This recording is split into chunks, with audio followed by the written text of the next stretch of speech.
फिलिपियों के नाम पौलुस प्रेरित की पत्री, अध्याय 1।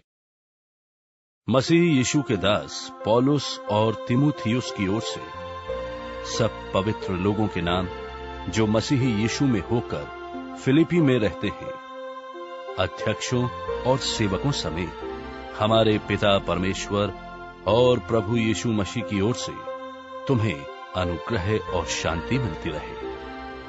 मैं जब जब तुम्हें स्मरण करता हूं, तब तब अपने परमेश्वर का धन्यवाद करता हूं, और जब कभी तुम सब के लिए विनती करता हूं, तो सदा आनंद के साथ विनती करता हूं, इसलिए कि तुम पहले दिन से लेकर आज तक सुसमाचार के फैलाने में मेरे सहभागी रहे हो। और मुझे इस बात का भरोसा है कि जिसने तुम में अच्छा काम आरंभ किया है, वही उसे यीशु मसीह के दिन तक पूरा करेगा। उचित है कि मैं तुम सब के लिए ऐसा ही विचार करूं, क्योंकि तुम मेरे मन में आ बसे हो और मेरी कैद में और सुसमाचार के लिए उत्तर और प्रमाण देने में तुम सब मेरे साथ अनुग्रह में सहभागी हो। इसमें परमेश्वर मेरा गवाह है कि मैं मसीह यीशु की सी प्रीति करके तुम सब की लालसा करता हूं, और मैं ये प्रार्थना करता हूं कि तुम्हारा प्रेम, ज्ञान और सब प्रकार के विवेक सहित और भी बढ़ता जाए, यहां तक कि तुम उत्तम से उत्तम बातों को प्रिय जानो और मसीह के दिन तक सच्चे बने रहो और ठोकर ना खाओ, और उस धार्मिकता के फल से जो यीशु मसीह के द्वारा होते हैं भरपूर होते जाओ, जिससे परमेश्वर की महिमा और स्तुति होती रहे।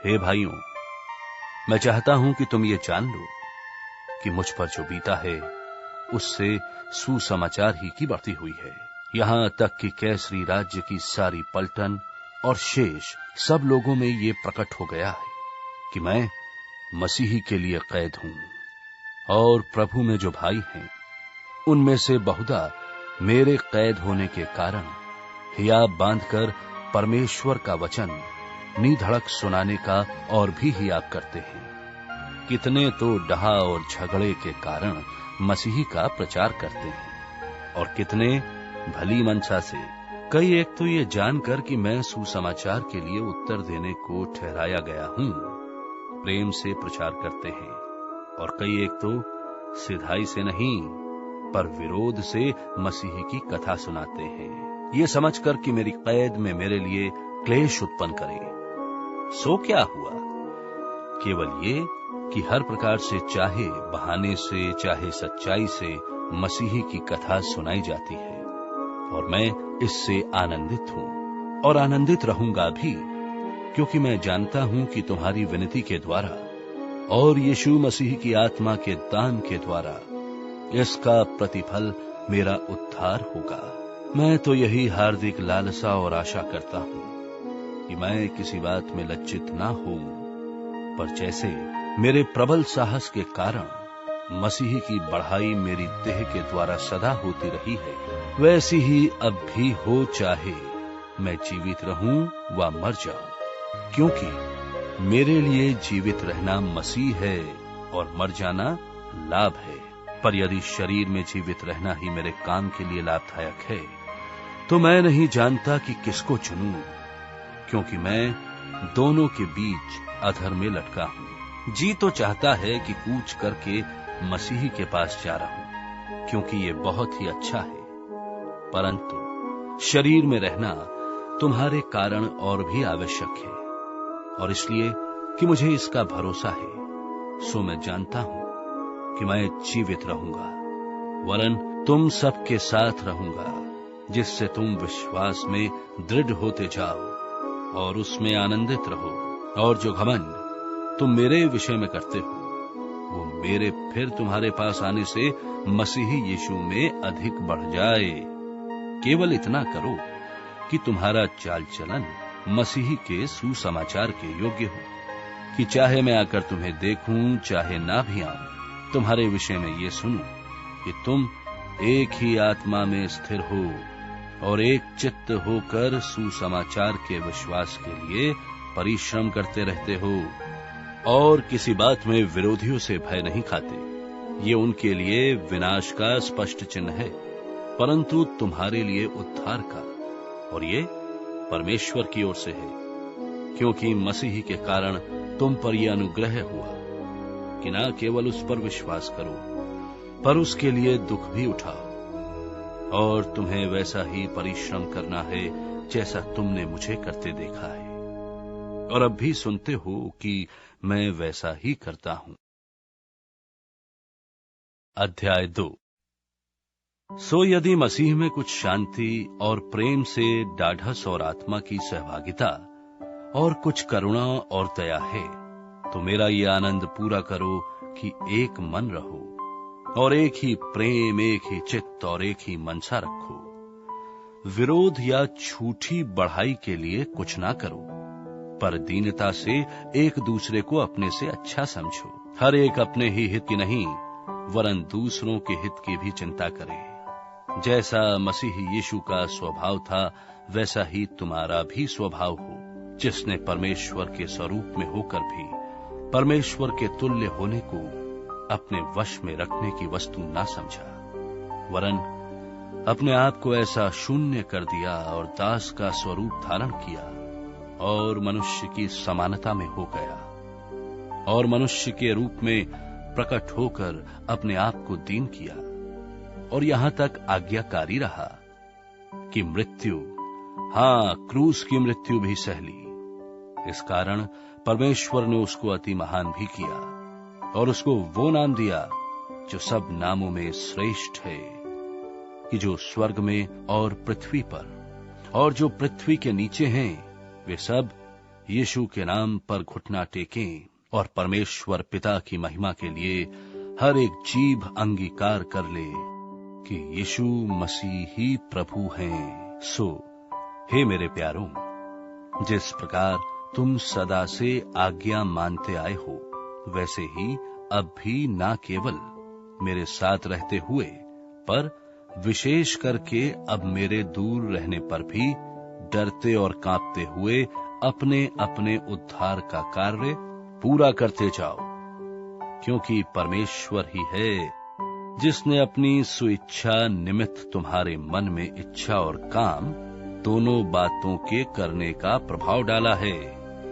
सब काम बिना कुड़कुड़ाए और बिना विवाद के किया करो, ताकि तुम निर्दोष और भोले होकर टेढ़े और हठीले लोगों के बीच परमेश्वर के निष्कलंक संतान बने रहो, जिनके बीच में तुम जीवन का वचन लिए हुए जगत में जलते दीपकों की नाई दिखाई देते हो, कि मसीह के दिन मुझे घमंड करने का कारण हो, कि ना मेरा दौड़ना और ना मेरा परिश्रम करना व्यर्थ हुआ।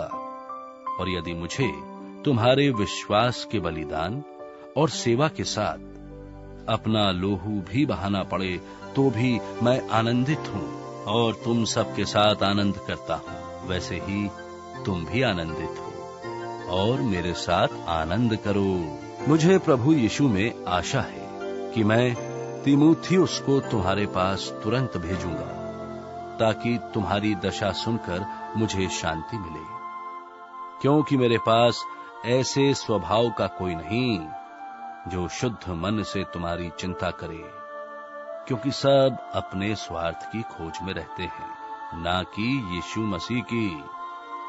पर उसको तो तुमने परखा और जान भी लिया है कि जैसा पुत्र पिता के साथ करता है, वैसा ही उसने सुसमाचार के फैलाने में मेरे साथ परिश्रम किया। सो मुझे आशा है कि ज्यों ही मुझे जान पड़ेगा कि मेरी क्या दशा होगी, त्यों ही मैं उसे तुरंत भेज दूंगा। और मुझे प्रभु में भरोसा है कि मैं आप भी शीघ्र आऊंगा। पर मैंने इपफ्रुदितुस को, जो मेरा भाई और सहकर्मी और संगी योद्धा और तुम्हारा दूत और आवश्यक बातों में मेरी सेवा टहल करने वाला है, तुम्हारे पास भेजना आवश्यक समझा, क्योंकि उसका मन तुम सब में लगा हुआ था। इस कारण वो व्याकुल रहता था, क्योंकि तुमने उसकी बीमारी का हाल सुना था, और निश्चय वो बीमार तो हो गया था, यहां तक कि मरने पर था। परंतु परमेश्वर ने उस पर दया की, और केवल उस पर ही नहीं, पर मुझ पर भी, कि मुझे शोक पर शोक ना हो। इसलिए मैंने उसे भेजने का और भी यत्न किया कि तुम मुझसे फिर भेंट करके आनंदित हो जाओ और मेरा भी शोक घट जाए। इसलिए तुम प्रभु में उससे बहुत आनंद के साथ भेंट करना और ऐसों का आदर किया करना, क्योंकि वो मसीही के काम के लिए अपने प्राणों पर जोखिम उठाकर मरने के निकट हो गया था, ताकि जो घटी तुम्हारी ओर से मेरी सेवा में हुई उसे पूरा करें। अध्याय 3। निदान। हे मेरे भाइयों, प्रभु में आनंदित रहो। वे ही बातें तुमको बार बार लिखने में मुझे तो कुछ कष्ट नहीं होता, और इसमें तुम्हारी कुशलता है। कुत्तों से चौकस रहो, उन बुरे काम करने वालों से चौकस रहो, उन काट कूट करने वालों से चौकस रहो, क्योंकि खतना वाले तो हम ही हैं, जो परमेश्वर के आत्मा की अगुवाई से उपासना करते हैं और मसीह यीशु पर घमंड करते हैं और शरीर पर भरोसा नहीं रखते। पर मैं तो शरीर पर भी भरोसा रख सकता हूं। यदि किसी और को शरीर पर भरोसा रखने का विचार हो, तो मैं उससे भी बढ़कर रख सकता हूं। 8वें दिन मेरा खतना हुआ। इस्राएल के वंश और बिन्यामीन के गोत्र का हूं, इब्रानियों का इब्रानी हूं। व्यवस्था के विषय में यदि कहो तो फरीसी हूं, उत्साह के विषय में यदि कहो तो कलीसिया का सताने वाला, और व्यवस्था की धार्मिकता के विषय में यदि कहो तो निर्दोष था। परंतु जो जो बातें मेरे लाभ की थीं, उन्हीं को मैंने मसीह के कारण हानि समझ लिया है।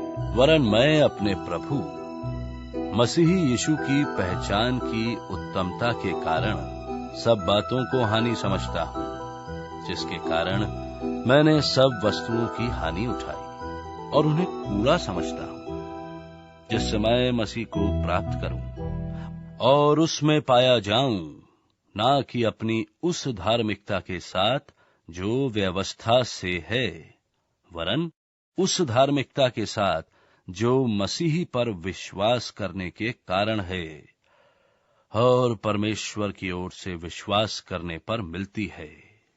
और मैं उसको और उसके मृत्युंजय की सामर्थ को और उसके साथ दुखों में सहभागी होने के मर्म को जानूं और उसकी मृत्यु की समानता को प्राप्त करूं, ताकि मैं किसी भी रीति से मरे हुओं में से जी उठने के पद तक पहुंचूं।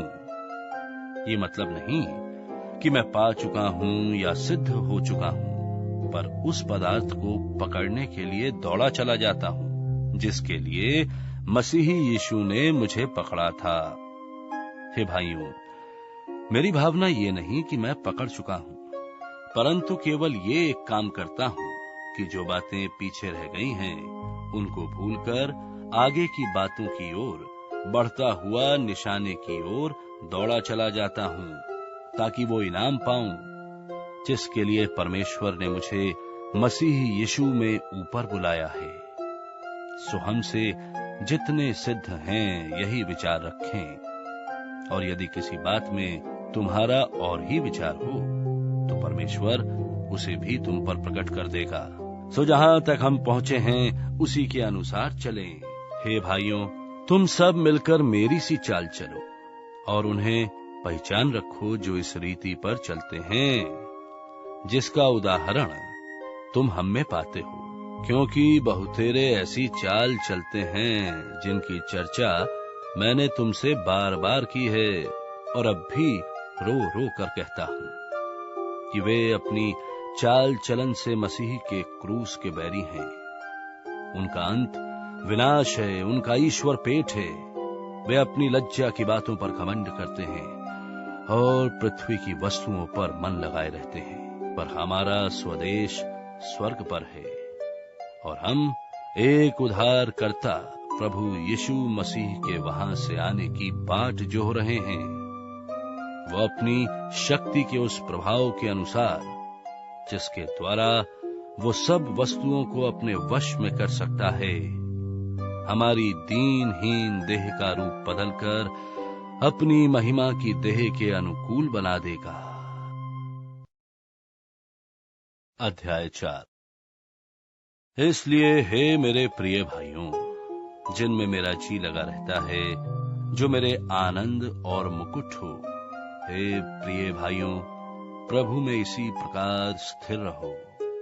मैं युओदिया को भी समझाता हूं और सुन्तुखे को भी कि वे प्रभु में एक मन रहें। और हे सच्चे सहकर्मी, मैं तुझ से भी विनती करता हूं कि तू उन स्त्रियों की सहायता कर, क्योंकि उन्होंने मेरे साथ सुसमाचार फैलाने में क्लेमेंस और मेरे उन और सहकर्मियों समेत परिश्रम किया, जिनके नाम जीवन की पुस्तक में लिखे हुए हैं। प्रभु में सदा आनंदित रहो। मैं फिर कहता हूं, आनंदित रहो। तुम्हारी कोमलता सब मनुष्यों पर प्रकट हो। प्रभु निकट है। किसी भी बात की चिंता मत करो, परंतु हर एक बात में तुम्हारे निवेदन, प्रार्थना और विनती के द्वारा धन्यवाद के साथ परमेश्वर के सम्मुख उपस्थित किए जाएं। तब परमेश्वर की शांति, जो समझ से बिल्कुल परे है, तुम्हारे हृदय और तुम्हारे विचारों को मसीही यीशु में सुरक्षित रखेगी। निदान हे भाइयों, जो बातें सत्य हैं और जो बातें आदरणीय हैं और जो बातें उचित हैं और जो बातें पवित्र हैं और जो बातें सुहावनी हैं और जो बातें मनभावनी हैं, निदान जो सद्गुण और प्रशंसा की बातें हैं, उन्हीं पर ध्यान लगाया करो। जो बातें तुमने मुझसे सीखी और ग्रहण की और सुनी और मुझ में देखी, उन्हीं का पालन किया करो। तब परमेश्वर, जो शांति का सोता है, तुम्हारे साथ रहेगा। मैं प्रभु में बहुत आनंदित हूं कि अब इतने दिनों के बाद तुम्हारा विचार मेरे विषय में फिर जागृत हुआ है।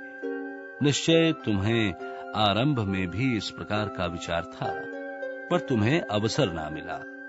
ये नहीं कि मैं अपनी घटी के कारण ये कहता हूं, क्योंकि मैंने ये सीखा है कि जिस दशा में हूं उसी में संतोष करो। मैं दीन होना भी जानता हूं और बढ़ना भी जानता हूं। हर एक बात और सब दशाओं में मैंने तृप्त होना, भूखा रहना और बढ़ना घटना सीखा है। जो मुझे सामर्थ्य देता है, उसमें मैं सब कुछ कर सकता हूं। तो भी तुमने भला किया कि मेरे क्लेश में मेरे सहभागी हुए। और हे फिलिपियों, तुम आप भी जानते हो कि सुसमाचार प्रचार के आरंभ में, जब मैंने मकीदुनिया से कूच किया, तब तुम्हें छोड़ और किसी मंडली ने लेने देने के विषय में मेरी सहायता नहीं की। इस प्रकार जब मैं थिस्सलुनीके में था, तब भी तुमने मेरी घटी पूरी करने के लिए एक बार क्या, वरन 2 बार कुछ भेजा था। ये नहीं कि मैं दान चाहता हूं, परंतु मैं ऐसा फल चाहता हूं जो तुम्हारे लाभ के लिए बढ़ता जाए। मेरे पास सब कुछ है, वरन बहुतायत से भी है। जो वस्तुएं तुमने इपफ्रुदीतुस के हाथ से भेजी थी, उन्हें पाकर मैं तृप्त हो गया हूं। वो तो सुगंध और ग्रहण करने के योग्य बलिदान है, जो परमेश्वर को भाता है। और मेरा परमेश्वर भी अपने उस धन के अनुसार, जो महिमा सहित मसीही यीशु में है, तुम्हारी हर एक घटी को पूरी करेगा। हमारे परमेश्वर और पिता की महिमा युगानुयुग होती रहे। आमीन। हर एक पवित्र जन को जो यीशु मसीह में है नमस्कार कहो। जो भाई मेरे साथ हैं, तुम्हें नमस्कार कहते हैं। सब पवित्र लोग, विशेष करके जो कैसर के घराने के हैं, तुमको नमस्कार कहते हैं। हमारे प्रभु यीशु मसीह का अनुग्रह तुम्हारी आत्मा के साथ रहे।